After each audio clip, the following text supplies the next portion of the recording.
Hello again.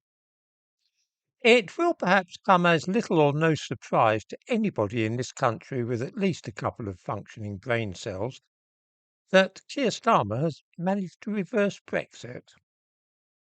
This has long been the aim of the establishment in this country, and now it has been brought to fruition.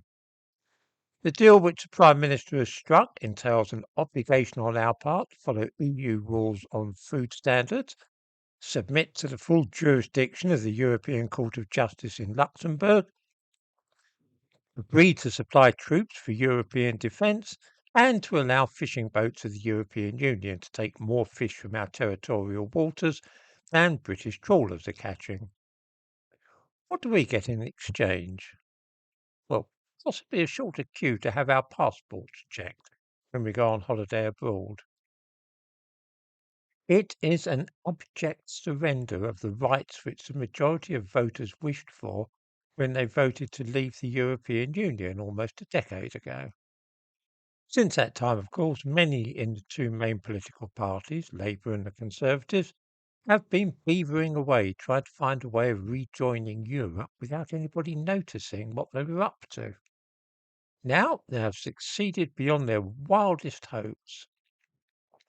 The deal is done, and together with the free movement of anybody under the age of 30 to live and work in this country, we are now back in pretty much the same position as we were before the referendum in 2016. Of course, on the plus side, this will mean that the end of the Labour Party in its present form.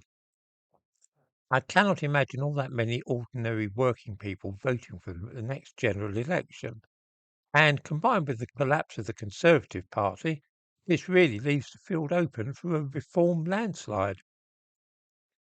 I have in the past expressed reservations about Nigel Farage, but he could hardly make a worse Prime Minister than either Keir Starmer or Kemi Badenoch. Given a choice between Nigel Farage, a foreigner, or a traitor, I rather suspect that most people will choose Farage over the other two.